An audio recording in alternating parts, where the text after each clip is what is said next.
Sige po. Kung may makaw po na. Sorry si Dad.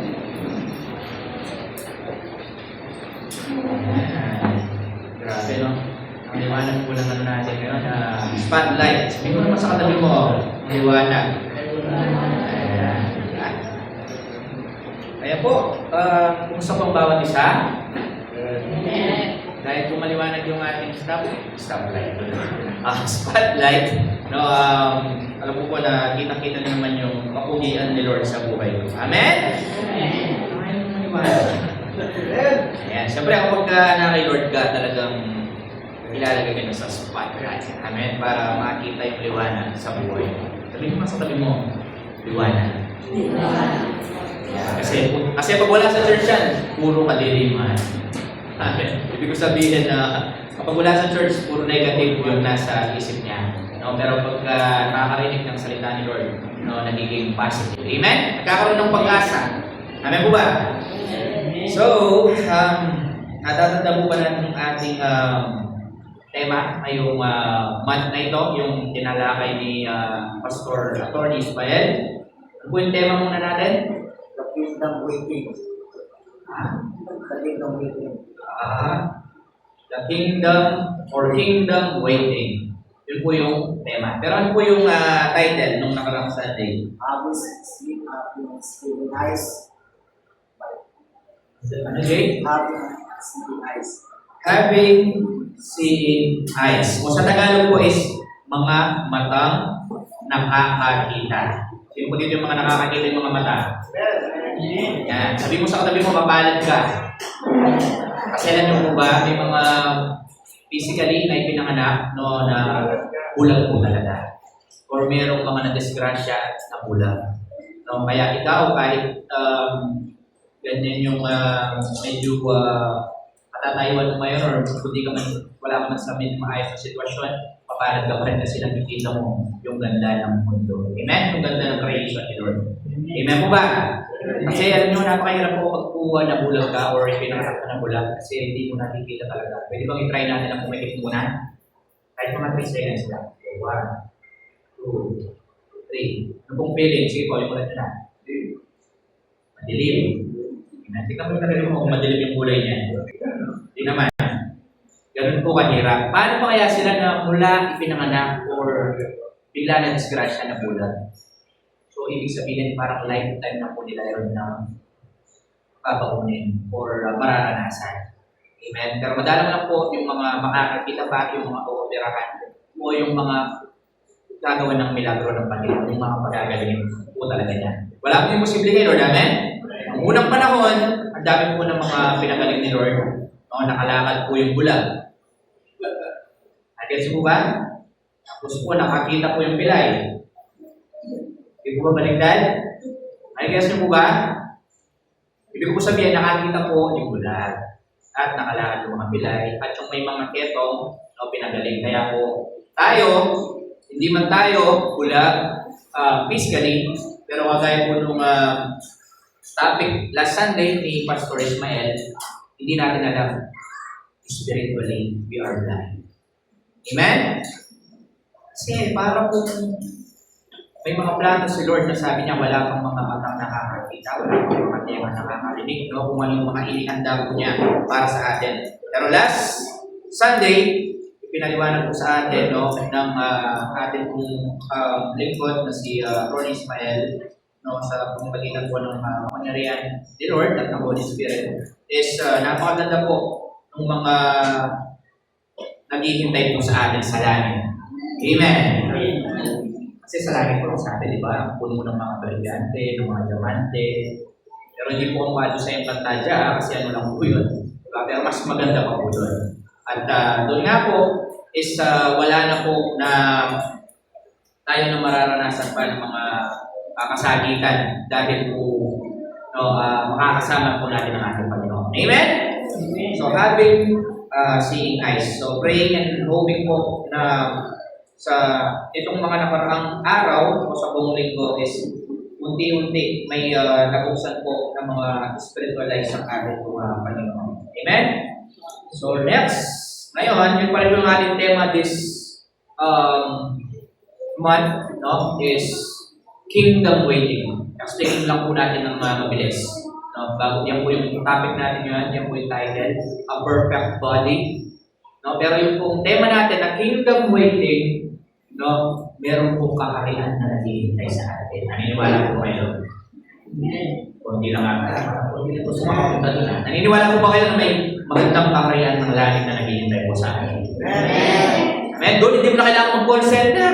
Hindi mo na kailangan maglako ng dishwashing liquid, CJ, no? Hindi mo na kailangan magtrabaho pa sa mga boss mo, Sherry, no? At sa iyong mga nanay, hindi na kailangan maglaba, hindi na mga tatay, hindi na kailangan pa na mamasada, hindi na kailangan pa na magtrabaho, makapagod, no? Dahil doon po, ipoprovide na po lang.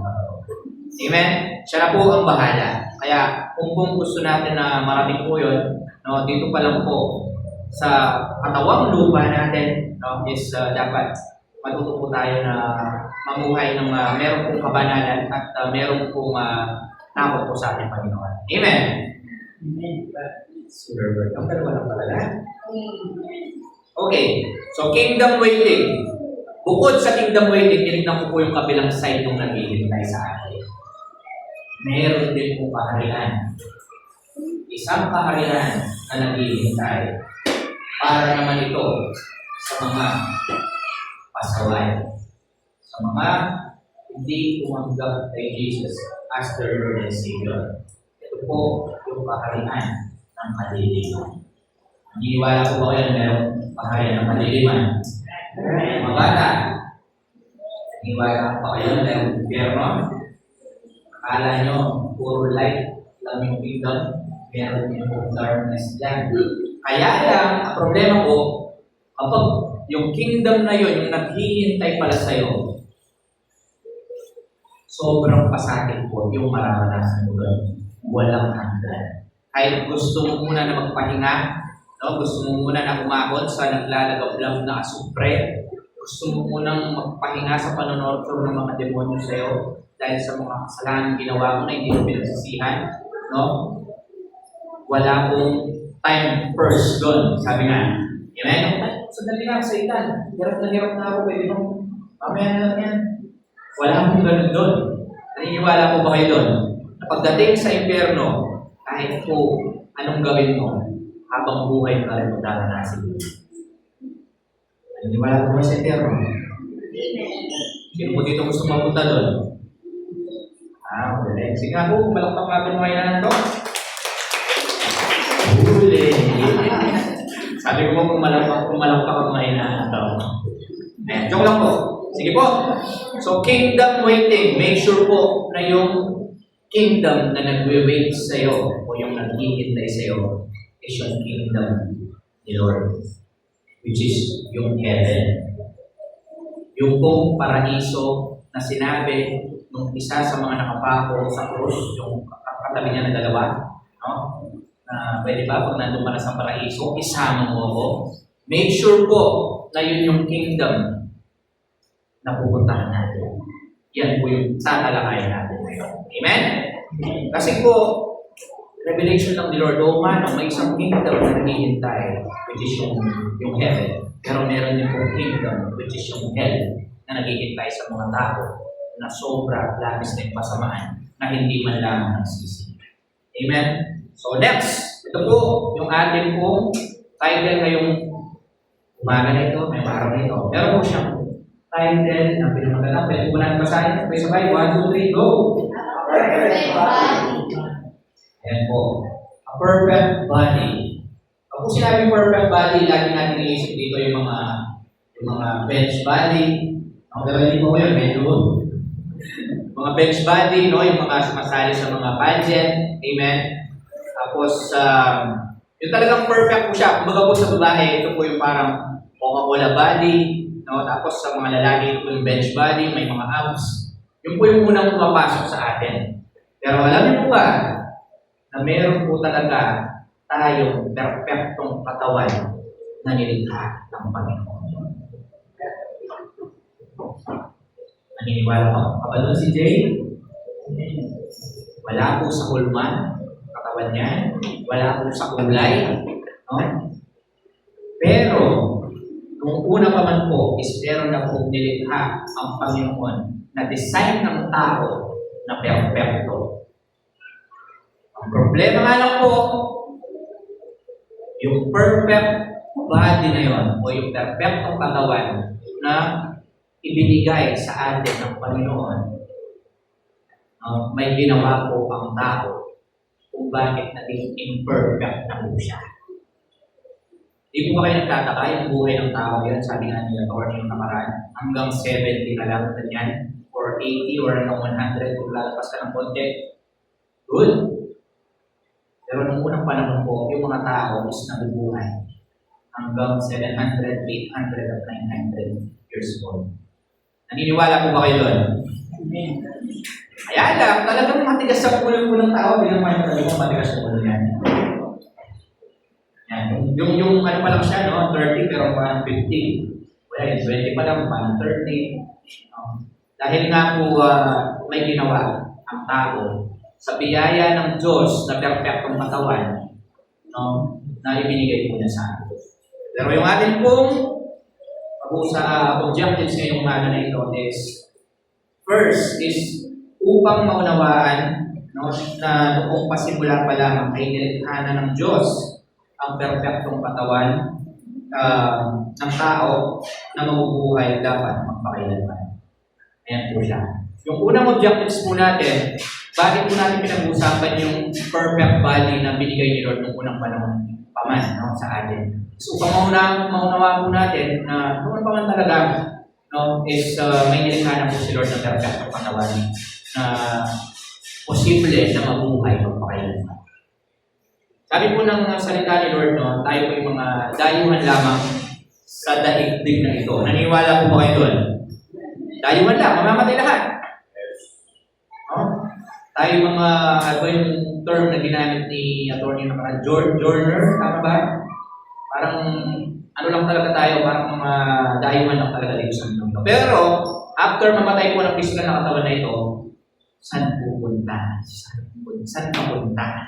Saan papunta yung kaluluwa mo, no? Saan papunta yung soul mo? Depende po yan. Pero yung nga po, yung unang objectives po natin is upang maunawaan na nung una pa lang may nilikha na po talagang perfectong katawan na dapat mabubuhay, no? Na posibleng mabuhay ng kayo. Pangalawang objectives is upang maunawaan din natin na dahil sa kasalanan ay nagkaroon ng hangganan at pagkabulok ang katawan ng tao. Yan po, may hint na kayo sa pangalawang objectives na dahil po daw sa kasalanan nagkaroon po ng hangganan at pagkabulok ang katawan natin. Naniniwala po ba kayo doon? Your word lang pala.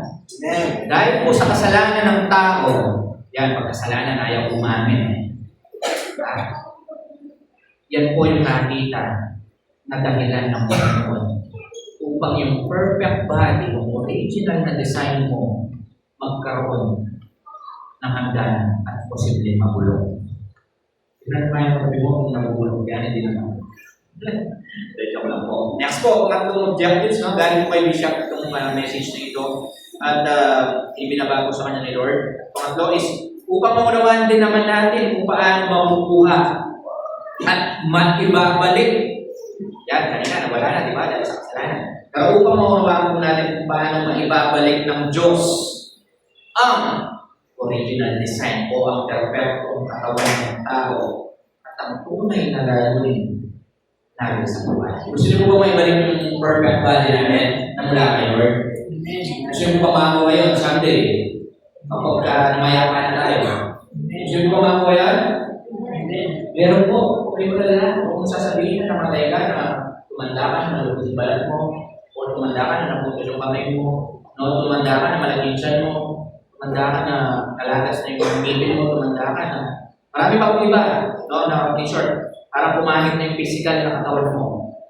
Alam niyo po ba, meron pong inihanda, meron pong paraan, no, kung paano po natin makakamit yung tinatawag na heavenly body. Naniniwala po ba kayo doon na meron tayong katawang panlangit, no, na inihanda pa niyo? Naniniwala po ba kayo doon? Heavenly body? Kasi kung naniniwala ka sa kingdom of heaven, meron din po everybody. So yun po yung ating pag-uusapan kung paano po natin yan makukuha someday. Or kahit ngayon na nabubuhay tayo, paano unti-unti na ibabalik sa perfectong disenyo ang buhay mo o ang katawan mo na binago ng demonyo. Yes? Kaya po, ako naman natin si Lord. Ito po, yung una, God blessed us from the very beginning. Sabi po sa book of Genesis chapter 1 verse 28, God blessed them. Ito po yung nilikha ni Lord yung tao. God blessed them and said to them, be fruitful and increase in number, fill the earth and subdue it, rule over the fish in the sea, and the birds in. So, nung unang panahon pa lang po, nung nilikha ni Lord yung tao, sabi niya, it was very good. No? Pero, nung una pa lang, pinagpala na po na ito. Nilalang na ito. Yung katabi mo, pinagpala na ni Lord dyan. No? At pangalawa, una, we are blessed. Pangalawa, we are highly favored. Sabi mo sa katabi mo, highly favored. No? Yan po yung pagkakalarawan ng perfect body. Una, pinagpala ka ng Panginoon. Pangalawa, no, you are highly favored. Pag po sinabing highly favored, no, ito yung binigyan ka ng opportunity upang ikaw ay mag-promote o mamahala. Isasaktan niya ng perfecto katawan ko. Amen? No? Ang ganda lang sa isa Lord, pinagpala ka. Binigyan ka na ng authority. Kasi sabi sa Genesis chapter 1 verse 29, ibinigay ko rin sa inyo ang lahat ng uri ng mga halaman ng kakabinti at mga bungang kahoy bilang pagkain. Tapos sabi mo dun sa verse 28 is be fruitful and increase in number and subdue, rule over. Binigyan ka pa niya ng authority para pamahalaan yung mga baboy, yung mga kambing, yung mga iba pang mga hayop. Bakit hindi na lang yung baboy yung binigyan niya ng karapatan para pamahalaan tayo? Ang balik ng buwan natin na. Amen? At binigyan pa niya tayo ng favor, no? Para kumakain lahat ng mga halaman, ng mga prutas, no? Sa Garden of Eden. Naniniwala po kayo doon? Meron yung Garden of Eden ng panahon? Lahat yun, pwede natin kainin. Pero matigas naman mo ng tao. So una, pinagpala kay Lord. You are highly favored. At next, anong nangyari? Nandun na lahat sarap na ng buhay ng tao Doon na po siya, no? Kumbaga, yun yung mga ibang katangian ng perfectong katawan. Pero may ginawa kong tao, ito yung violation of man. Sabi mo sa sabi mo violation.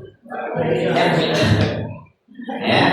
Kapag po tayo kahit sa trabaho or sa sports, kapag may ginawa tayong violation, meron po palagi na penalty yan. Or meron palagi parusa. Nagigasa po ba? Kahit sa mga kongresista, kapag po binayolate nila yung law, huwag mong sabihin senador ka, president ka, or ano pa man. Kapag ka may ginawa ka ganyan, kahit makapangyari yung tao ka, kahit highly favored ka, kahit blessed ka pa, kapag ka may ginawa ka na violation, sigurado ko na masisira yung image mo. Sabi ko sa tabi mo, image. Yan. Ganda ng image ng tao.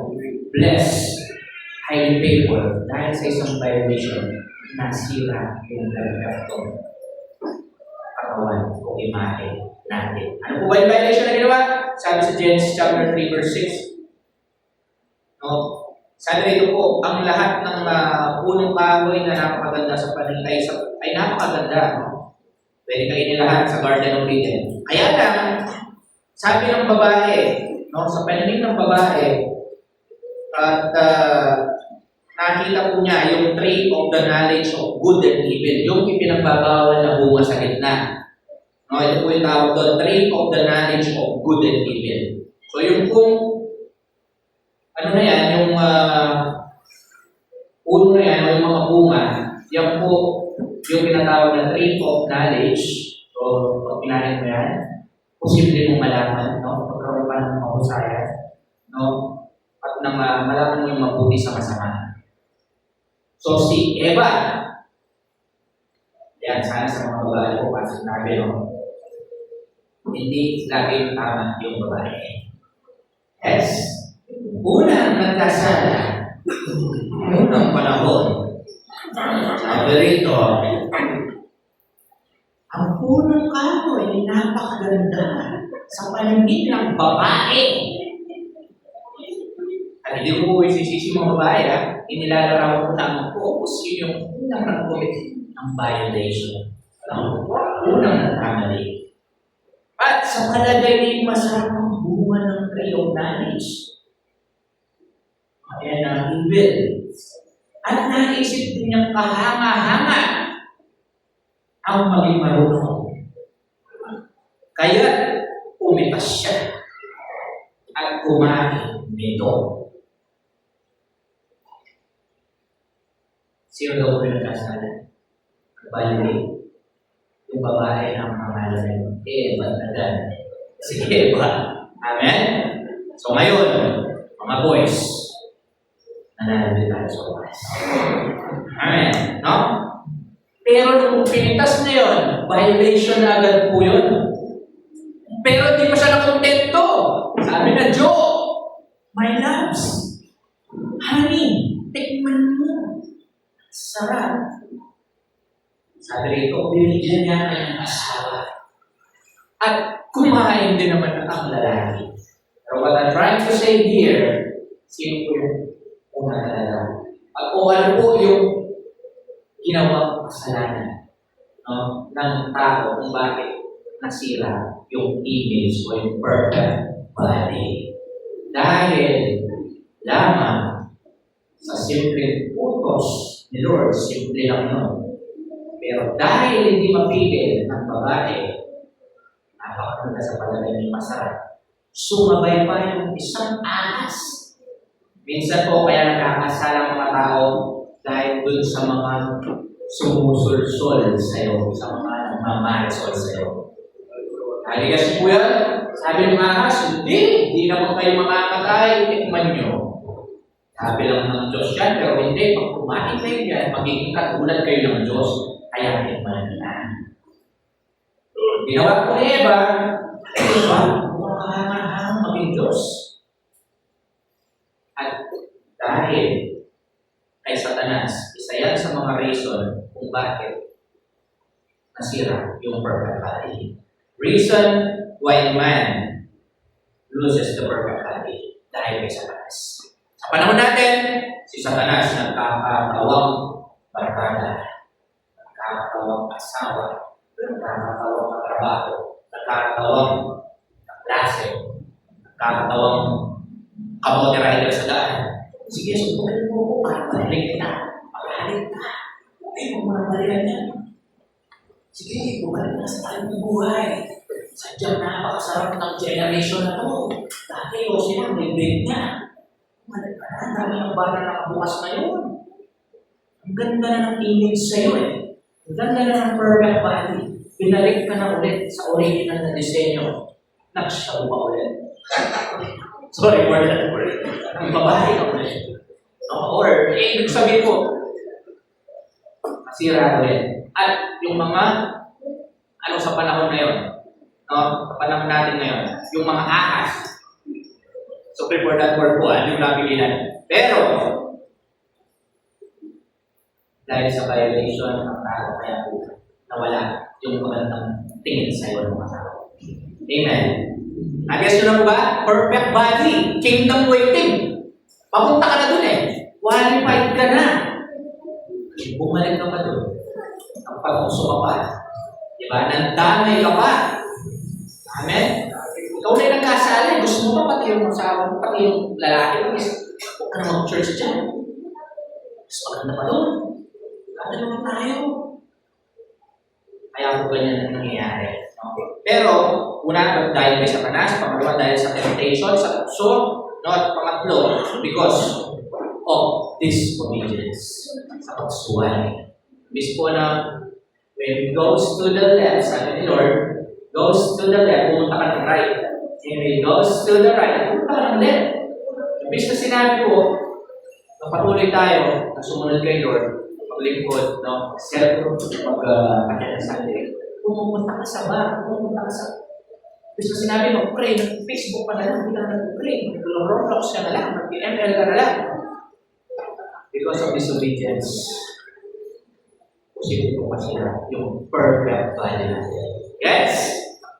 Ninanap mo ba o medyo nakaka-relate po tayo? Sensya na po kayo ha? Nagsisimula pa lang ako. Okay, yes. Pero bibilisan na po natin, nakakaya.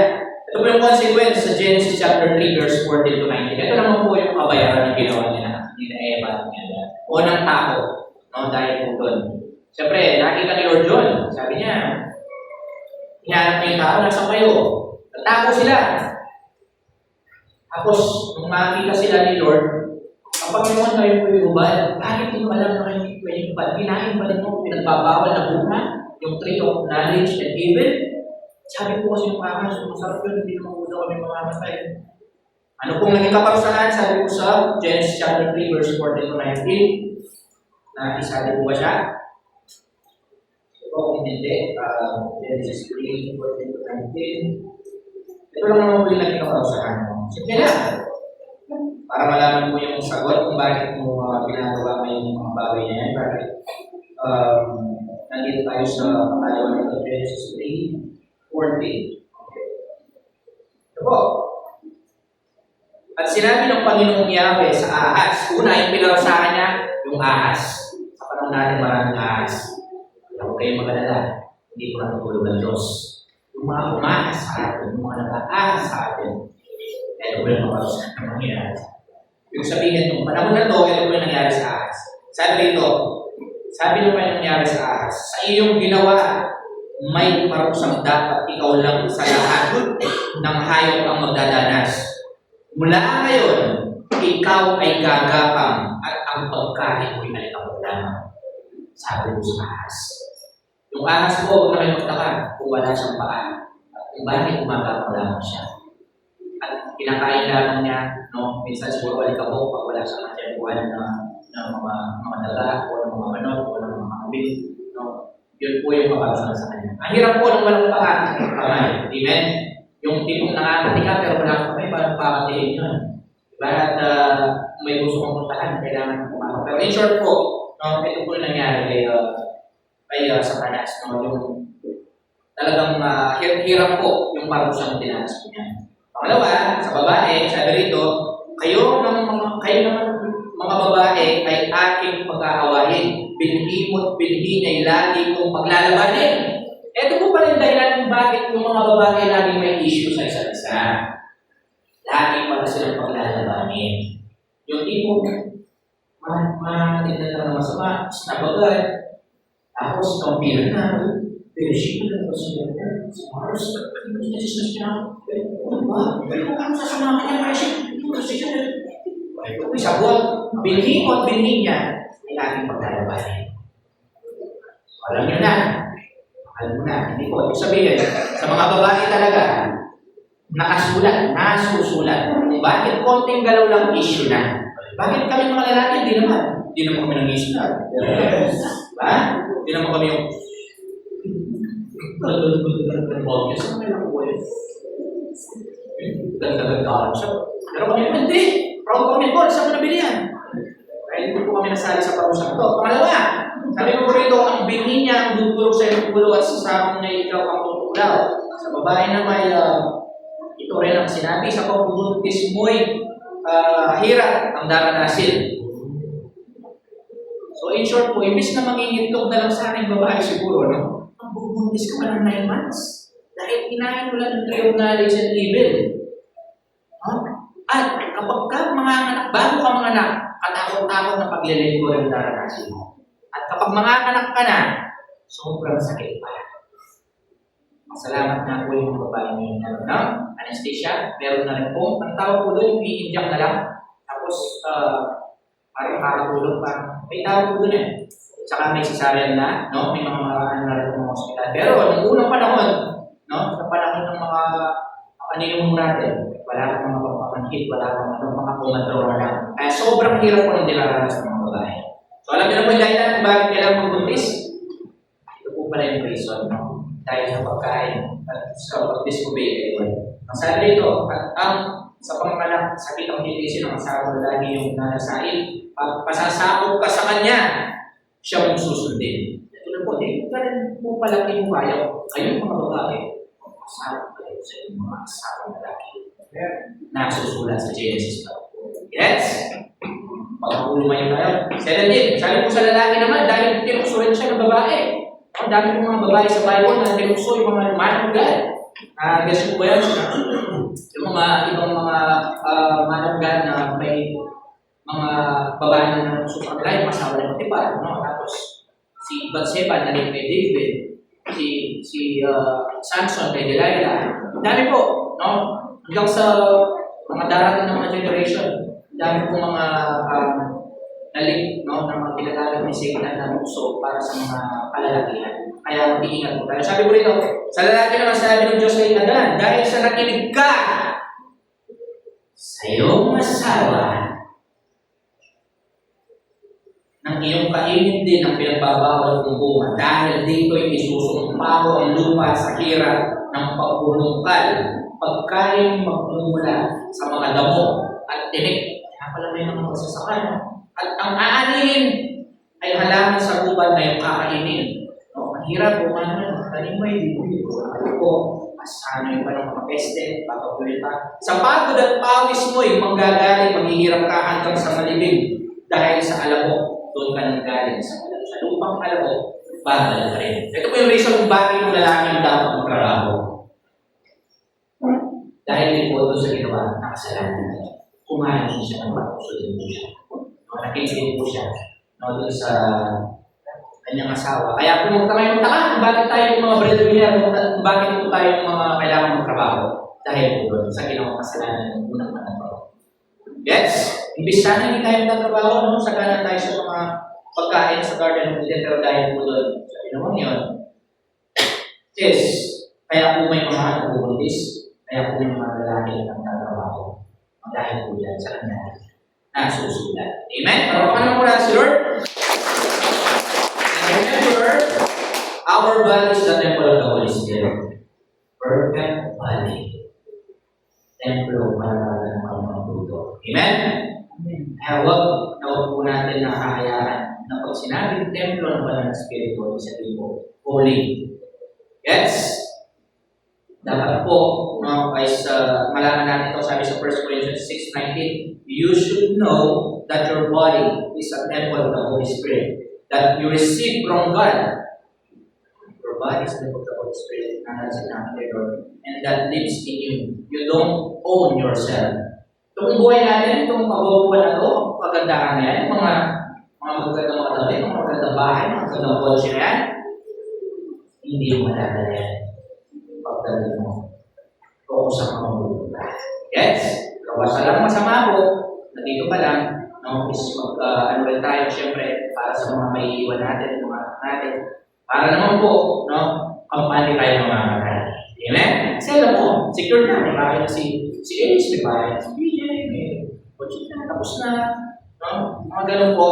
No? At alam mo na, naka-insure na yung mga, no? Ibig po sabihin is, at alam mo, no, may mga maiiwan mo, naglilingkod kay Lord, no, alam mo na may na-train ka. Di ba, CJ? CJ, no? Next po, how do we know and how God can restore our perfect body? Paano natin malalaman, no, at paano i-restore ng Panginoon ang perfect body o ang original na disenyo natin? Paano po yan? Posible po mangyari. Tingnan nyo lang po. Una, no, paano natin malalaman? Well, number one, at the moment of resurrection. Naniniwala po ba kayong lahat, no, na yung perfectong katawan, no, yung heavenly body, no, malalaman po natin yan kapag tayo ulit pinuhay ng Panginoon. Makakamit po natin yun. Naniniwala po ba kayo doon? Malaki naman gagawin sa makakakuha ng perfect body, ang heavenly body.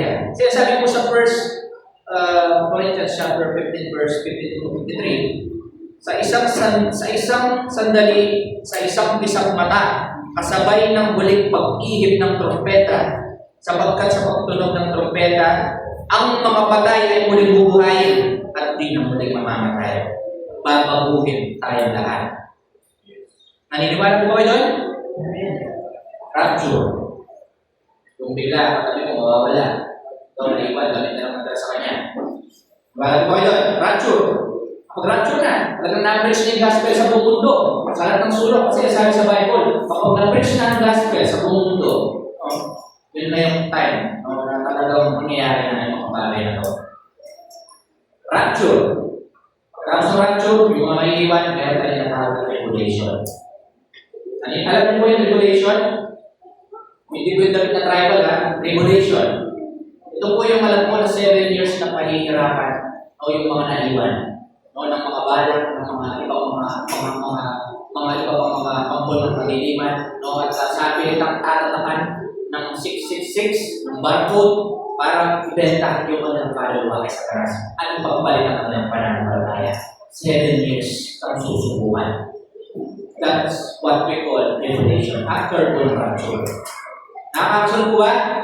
Parang yung kanta dyan, no? Parang Enteng Kabisote, yung mga ganyan pala, pastor. Sa mahuling araw, yes. Meron po. Pagkatapos po nun, sa loob ng 7 years ng tribulation, yung mga mananatiling tapat sa kanilang mga pananampalataya, no? Pagdating ng second coming ng Panginoon, will bring ang mga dalpempaya ng mga lingkod sa Kanya, may katapatan, at hindi nagpatatak ng sis, no? Doon na magagawa ang mga ihanda ng Panginoon sa atin. Pero I'm trying to say here po, not tayo po lahat mamatay, pero pag-ihip ng kapitong propeta, oo, ulit bubuhayin ang mga namatay na nandito. At bibigyan niya ng perfect body, heavenly body. Yes? Para kung medyo napapasok na kayo, may-excited na kayo, gusto niyo po ba? Yes, verse 53, ang ating katawang nabubulok, ito po. Ngayon, sagana pa sa project yan. Sagana pa sa eyelash yan. Sa riban, no? Sa mga mamahaling mabango, sa mga branded ng madamit. Sagana pa sa mga pagkain. Sige! Go! Kaya lang, sabi nga ni Bishop, lagi niyang paalala, marami pa tayong gagawin. Ingatan natin ang ating katawan. Kasi po, yung mga naging reason dito, kung bakit po tayo, no, napapaiksi yung buhay ng tao, dahil din po sa pagkain, sa mga kinakain. Naniniwala po ba kayo doon? Noong unang panahon, yung mga nagurang matanda, like si Lola Maria, si Lola ko, 92 na, 93. Tataka kami hanggang ngayon, malakas pa. Ilang beses na siyang sa lagay sa bingit ng kamatayan, no? Pero by the grace of God, hanggang ngayon bubuhay pa siya. Nagtataka kami bakit gano'n. Tapos kung inimbestigahan namin kung ano yung mga kinakain na nun, wala pa po palang betchin, wala pa mga magic sugar, wala pa mga MSG. No? In short po, mga masusustansya sa mga pagkain. Walang halong chemical. Puro natural. In short, ang tao po, kaya po yan agad namamatay ngayon sa panahon natin. Ang dami na po mga betchin or MSG ng sa Jollibee, no? Ng mga yung buko na bibili mo may magic sugar, no? At yung mga processed food, yung mga sardinas, no? At yung mga tosino, kapag pala lagi, yun yung laman ng kinakain ng perfect body mo, magiging imperfect body siya. Agad kang mamamatay. Maniwala ko kayo, pero sa reality.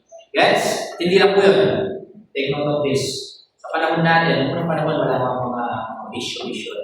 Sa panahon ngayon, grabe, siguro na may pa, may ayaw na, may mga matitindi pa mga cerveza, no? May mga drugs pa. No? At sa panahon natin ngayon, grabe yung pagpupuyat. Isa rin po yan, no? Kaya sa mga panggabi dyan, dapat pag may time mo magpahinga, magpahinga tayo maayos. Take vitamins. Yan. Pero yun nga po, ang katawang ito ay nabubulok, ay mapapalitan ng hindi nabubulok. Pagdating po, nung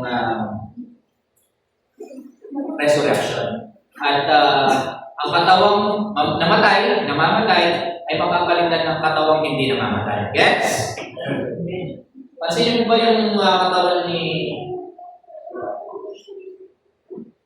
sa buko na pagkapunta tayo sa mga anime. Next po, point number 2. Ito po. How do we know and how God can restore our perfect body? Number 2 is, pwede mo mag-ibasa?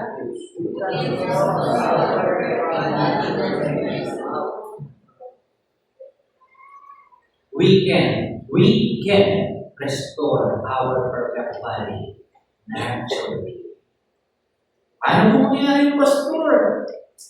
Yung sa tulong ni Lord, oo. Pero, you must have a self-discipline. Amen. A healthy lifestyle, a healthy diet, amen. A healthy spiritual life. Para unti-unti, habang buhay ka pa dito sa katawang lupa na ito, nare-restore siya. Kapag yung tao may sugat, mag-heal din yan naturally. Yes? Ganun din po tayo. Oo, naabuso yung katawan natin like me. Last 2015 yung huling bisyo ko. Pero mula 14 years old ako, 2005, 4 hanggang 2025, yun na, sinira na ng bisyo yung perfect value. Kaya sana, best value na hindi ko joke lang. No? Pero unti-unti, no? Sobrang payat ko na po nun, sobrang wala na ako kahit sabihin nila na may may kinakain ka. Pero hindi, pagkita mo yung aura ng isang imperfect body na sinira ng masyado, no? Parang mabuhanin. Babalas yun. Aligas siya po, yung parang ilim niya, parang hindi naliligo. Kaya, hindi napapagupit, hindi nag-aahin ng dote, hindi na magnelalalan ng buko. Tapos yung walang skin, dito, walang kialam sa balat. Tapos, walang masyadong tulog, malalaki ng mga eyeballs. Buti na lang nakagawa ko. Pero noon po, talagang sabihin nila na may tsura, pero kung nakita ko yung picture ko noon, tsaka ngayon, mas piniperfect ko ngayon. Ayan, sino ang kinocompare ko? Mas pupugi na ako dati. Pero ang kinocompare ko ngayon, mas pinaganda ko po ni Lord naturally. Amen? So, ganun din po sa inyo. Nakita ko rin yung mga memories na nangyari sa Facebook. Oh, ganun po rin tsura niya dati. No, mukha siya ng kapag pinagsasaksak mo, buhay pa rin. Ganun, parang ganun po. Moving forward po. Napakaganda po, pwede natin ma-restore yan. Paano? Paano po pastor? Kung sinabi ko, sabi sa discipline, dapat kumain ka rin ng mga, iwasan mong kumain lagi yung mga frozen product, yung mga processed meat, yung mga mabensing, yung mga magic sugar, no? At alitan mo ito, no? Yung mga chocolates na ginawa mo na lang sila parang chicharon, no? Yung lechon kawali, ginawa mo talaga na lang, sisig, no? Wala pong masama sa kaya ng mga yan. But, sabi nga ni Daddy, lagi ng warning, mataba yan, mataba. Mataba yan, mataba yan. Kakain ka man, di mo mapigilan, tigil lang. Diba? Huwag mong imumukbang kagaya sa Facebook, yung mga pinagsasama yung mga lempo. May namatay pangalan ko, alam kong vlogger, kumain siya ng kalawang, yero ng kalawang na kayo siya. Para lang sa Diyos, para lang sa pero wala akong kagayahin. Sabi ko ito, paano natin ma-restore yung body natin na naturally. Genesis 2 verses 17, sinabi sa tao yung ako, makakaya mo maling pang buhay sa bungang kahoy sa kalamanan maliban sa bungang kahoy na nasa gitna. Okay, sa mundo natin, pwede ka nang mag-grab, pwede ka nang mag-foodpanda, pwede ka nang kumain ng Sunday sa iba't ibang mamahalang restaurant. Okay, good. No? Pero huwag mo lang kakainin yung alam kong makakapag-sira ng katawan mo. Yes? Pwede yan, walang problema. Huwag lang lagi, huwag lang po ginawa mo parang talagang daily yung pagkain mo para hindi ko siya masira. At kapag pinalitan mo yan ng mga sinamahan parang exercise, no, unti-unti po, yung perfect body, no, is unti-unti po siya mag-restore. Sinamahan mo ng healthy lifestyle, spiritually, yung spiritual life mo, no, kakaroon ka ng peace of mind. Yung kahit sinasala kayo ng mga napakmak ng mabilis ng mga problema, yung ka lang, okay, isip ako dito ang trabaho ko. mag-pray. Dapat mo mag-pray. Eh, sa laging piniisip yun, yung mga problema na yun, normal lang po yan, minsan nakakakiin ka ng panic attack, ng depression, ng anxiety, pero huwag mo naman gawin daily yung pag-iisip niyan. Bigyan mo ng time. Mag-set ka ng oras. Ganitong oras na ito, iisip ko lang mga problema ko. Iiyak ko kay Lord. Okay, pero after niyan, that's it. Habawa, gagawin ko naman ang ginagawa. That's what we call self-sabotage. Kapag lagi mo pinaparusahan yung sarili mo pag-iisip. Yes! Yeah, you must kneel down to the Lord, cast all your anxieties on Him. Bibigyan mo tayo kapag niya. Paano mo na sa Lord? Okay. How to restore body naturally? We must live by His Word. Yes? Kasi po, makakatulong to para ma-restore yung perfect body mo. Kapag po pinamuhay mo yung salita ni Lord at talagang yun yung naging guide mo, yung pattern mo, no? Nare-restore po sa natural yung perfect body mo, yung original na design. Paano yan? Sa pakikinig ng salita ni Lord, no? Sa pagbabasa, pag-pray, unti-unti po yan, no? Nare-restore. Kasi po, ang tao hindi lang sa Samji na bubuhay. Hindi lang sa Jollibee, hindi lang sa Manginasal, kundi ba sa salitang pumalabas sa bibig ng Diyos. Remember Jesus, nung binuksan po siya sa ilang, no? Sabi po dyan sa Matthew 4, chapter 3, verse 4, nung nakapasting si Lord, gusto niya, perfect body. Nag-fasting siya. Fasting, nakakatulog din po yan para ma-restore yung natural body natin, yung perfect body natin. Fasting. Nakapasting si Lord dyan, sabi, dumating ang Diablo at sinabi sa kanya, kung ikaw ang anak ng Diyos, gawin mo ang tinapay ang bato nito. Sabi ni Satanas, nakapasting. Tinutokso, uy, papayat ka na, napakasarap ka naman ng dala ko. Yung mga tinapay ito, kumain ka naman ng fasting. No? Verse 4, sumagot si Lord, nasusulat, ang tao hindi lang sa tinapay ng buhay, kundi sa bawat salitang mula sa bibig ng Diyos. Ayos mo ba? Hindi lamang sa records ng buhay ang tao. Hindi lang sa maliwanag. Pero siya mo, hindi lang sa video. Hindi lang po sa mga iba't ibang servesa, hindi lang sa iba't ibang mga masasarap na higit ng laman, kundi sa bawat salitang lumalang sa bibig ng Diyos. How to restore our body naturally? Eat the Word of God daily. Yes! Pag di mo pinakain sa araw yan, nabubuto yung spiritual yung perfect body mo at nagiging perfect siya. Kumapayat, nagiging malnourished. Kapag kaya, kinain mo, sinunod mo yung pattern, naturally po, biglaan na lang, no? Biglaan, natututo ka na lang na mag-pray, natututo ka na lang na mag-praise, natututo ka na lang na mag-devotion. Ikaw na mismo yung parang may lumalabas yung mga gift mo. Natututo ka na mag-encourage. Bigla kaya mo na magpalayas ng mga demonyo. Diba? Pero pa yung mga physical na demonyo at saka yung spiritual na demonyo, bigla natututo mo ng okay, di ba si JD? Ayaw ba? Okay, sabi ko po rito, sa John chapter 6, verse 27, sabi nito, huwag kang pagkain nasisira ang inyong pagsumikap ng mga pagkain.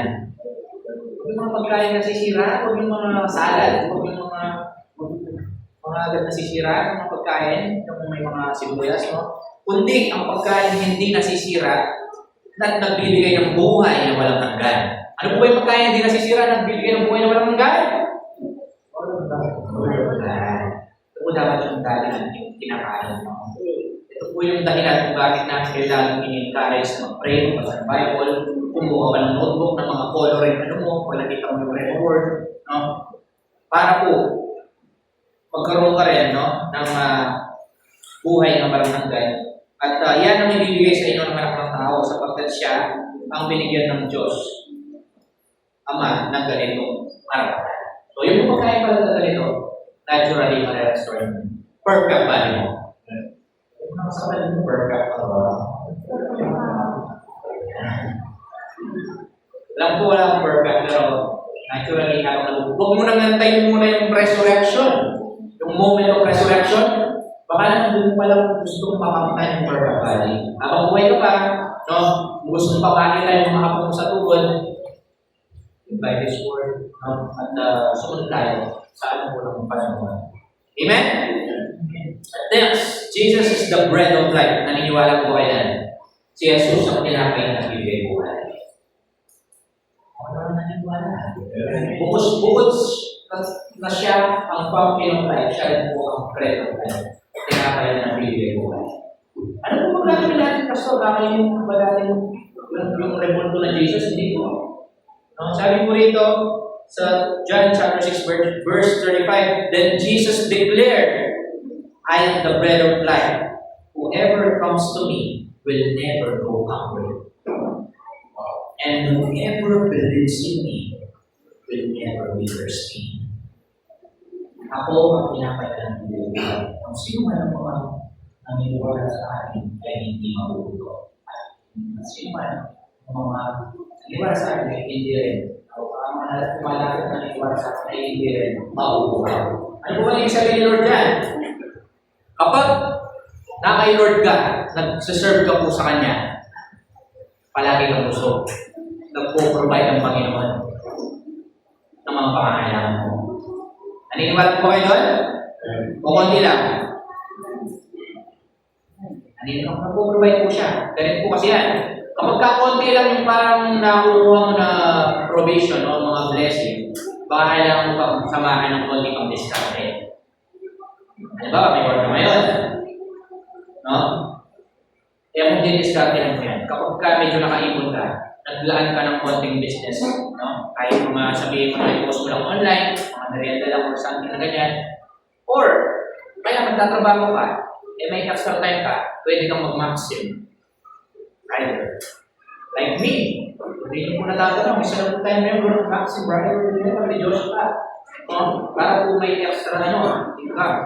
Bukod po sa sahod sa call center, no? Pinasok ko na po maxim. Hindi po dahil nakakailangan ako. Kundi po, gusto ko ng extra na blessing na pagkabiglang may nangailangan o nangailangan ng bigla, meron po tayo mahuhugot. Yes po? Mahirap po kasi na hindi po stable yung trabaho talaga. Na call center isang pagkakamali mo lang, namura mo lang yung customer or nakakamali mo lang yung bisor mo. Hindi ka naman yes. Pwede ka naman yung ilan mo. No, kung pa rin po yung may baka. No, may plano din po ako na ipa-boundary rin po yung price care ko this year kasi basta po, ipa-boundary po yun po yun. At nag-provide po si Lord noon, meron na nakaano po tayo ng semi-brand na sidecar. Kaya po, sa Diyos po ako muli. Sa lahat po namin. Amen? Mga simpleng mga blessing, pero na-appreciate ko. Kasi hindi pa tapos si Lord sa buhay ko. Kaya naniniwala po ako, no? Huwag mong sasabihin, ito lang trabaho mo, ito lang ganyan. Ito lang yung parang may nakatip ka. Pasalamat mo pa rin sa Diyos po yan. Amen? Dahil siya po yung bread of life, siya po yung nagbibigay ng buhay. At dapat patuloy po tayo na huwag tayo magsasawa na blessing lang. Like po, alam ko nangyari po ito nung pinakain ni Lord yung 5,000 katao sa pamamagitan ng 2 isda at 5 tinapay. Lahat na busog. No? Kakain at may sumobra pa. Pero, pagkatapos po nilang kumain, nakatanggap po ng blessing mula kay Lord. Iiwan po nila. At yung mga disciple, tinanong niya, kayo, iiwan mo rin ba ako? Hindi po, Lord. Diba? At may sinabi si Lord dito na kainin yung laman ng ating laman, yung dugo ng ating dugo. No? Tapos po, ang nangyari po, yung mga ibang mga tao, sabi nila, yung mga kumain, pagkatapos kumain sa binyag, pagkatapos kumain sa kasal, siya-gisan. Sabi na natin po gano'n. Pero yung mga disciple din ng Lord, kayo, aalis din pa kayo? Hindi po. Bakit? Kayo po ang tinapay na nagbibigay po. Yes! Maraming mga, huwag ka na magtaka kung maraming mga come and go sa church. Isa po, ganyan, after mag-grant prayer request, or after magkaroon ng work, after gumaling, after po na ma-restore ang family, after, no, na matulungan sila ng Lord, ayaw na nila mag-stay, no, para po magpasalamat at para patunayan sa Panginoon, no, na deserve ni Lord, no, na makalikuran siya. Pero let's pray for them, no, na makabalik po sila at huwag po natin silang susukuhan. Amen? Mga family members pa tayo na hanggang ngayon. Ginagamit po ng kaaway para kumano po tayo ma-discourage or makapag-focus. Pero So, may mga panahon ng lahat ng bagay, panahon ng pagluha, panahon ng kasiyahan, panahon ng kasakitan, panahon ng kagalingan.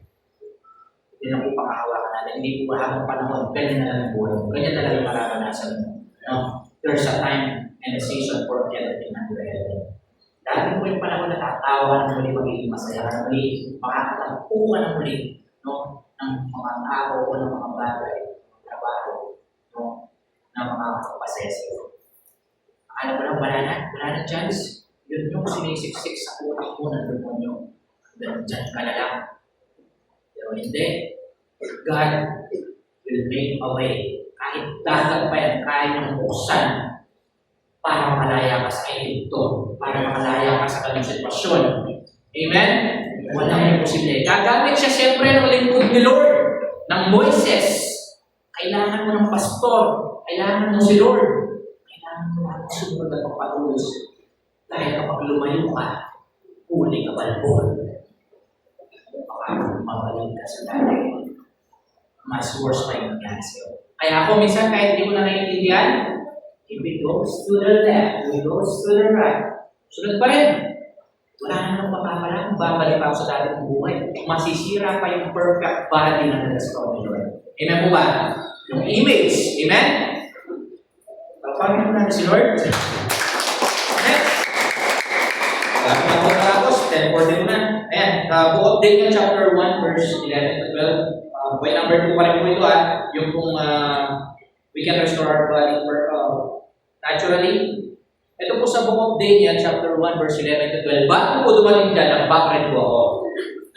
Si Daniel po wala barkada sina Shadrach, Meshach at Abednego. Ayan, no? Yan po yung nangyari dito sa book of Daniel. No? At yung pangalan po ni Shadrach, Meshach at Abednego ay hindi talaga Shadrach, Meshach at Abednego. Basahin po natin ang mabilis lang, book of Daniel. Ito po yung senaryo ng ikatlong taon ng paghahari ni Hari Jehoiakim, no, sa Juda. Ang Jerusalem ay kinukub ni Nebuchadnezzar na hari ng Babylonia.